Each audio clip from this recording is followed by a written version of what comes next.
Hello, I hope that you are having just a great day today. Today I want to take a look at another Leigh Brackett short story. The short story, The Moon That Vanished. It's set on the planet Venus in the ongoing Sword and Sorcery campaign. It's from my book, The Best of Leigh Brackett, which we've been unpacking for you here on the channel. It took me about 2 days to read it. It was took me a little bit more than an hour to read. And I knocked it out over 2 hours. This is set in, it has some of the same locations in Venus, and it has the same sea that appeared in the Vanishing Venusians, which shows that all these short stories are taking place in Venus, Mars, Jupiter, all seem to probably be taking place in the same world. So it does name call the same sea that we're on. Basically, we're going to be opening it up, and we have 3 protagonists. Our main character is a Terran who has been to a place called the Moonfire, and we're going to learn a lot more about the Moonfire as the story progresses. And he has come back scathed and lost, if you will, and damaged and torn. And so we're going to be opening up in the first chapter, and this short story is divided into chapters. And in the first chapter, we're going to be opening it up at the scene at a bar.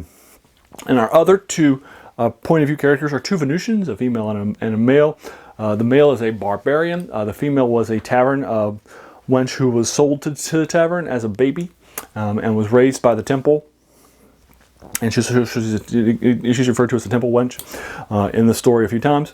And she was so there is a temple on Venus that worships the moon, which is weird, of course, because there is no moon in Venus. And we'll learn that one of the myths of Venus is that there used to be a moon, and the moon was the god who created Venus and the people that live on it, the Venusians.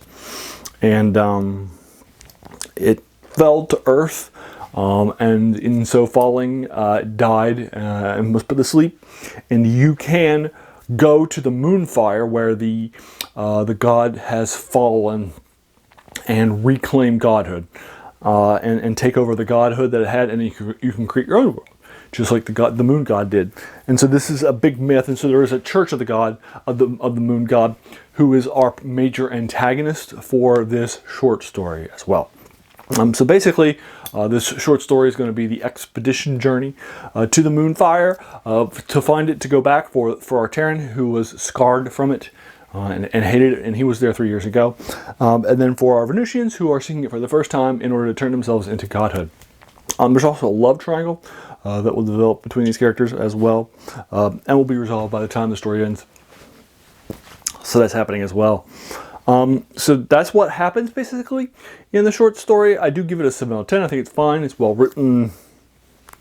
I was never bored while I was reading it, although Leigh Brackett is a denser writer. So this was published in 48, again, like I mentioned, for the Planetary Stories collection, which is a place that she has published before, and probably will be since.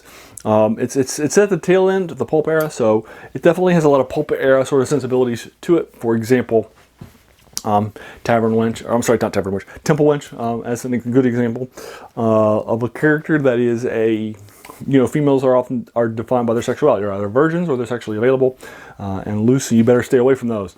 And that, those are basically the 2 types. Women are defined by their sexuality, and just as much as this Venusian lady is too. She's defined by her sensuality. She's literally called a temple wench by Leigh Brackett a few times during the story. So that's in there for you. So it definitely has a lot of the pulp air sort of things that are going on, including its view of gender. Leigh Brackett is a female writer. She was raised by Henry Kuttner and C.L. Moore, another female writer, during the pulp era, and she was kind of brought up to speed by them and sort of learned the craft from that married partnership. So she's a female writing in the pulp era, which is actually pretty unusual for the time, particularly in speculative fiction. It wasn't uncommon to find them in romances or writing for kids, but writing speculative fiction like science fiction, fantasy, and horror would have been very uncommon. And C.L. Moore was one of the first to do that. So there you are. I'll go ahead and leave you to it. Have you read The Moon Vanished, or anything else by Leigh Brackett in this world? in this world, in this Sword and Planet sort of storyline, I would be more than happy to engage with it further in the comments below, whatever your take is and whether you disagree or agree with my take on the story. If you like this video, why not hit that subscribe button? There's going to be a lot more of these to follow. And finally, hey, I just want to thank you for taking some time out of your day and investing and watching my video. We all have so many things that are happening in our lives, right? And we're being pulled in so many different directions. So the fact that you spent this time with me is incredibly humbling, and I appreciate it. So thanks again, and have a great day.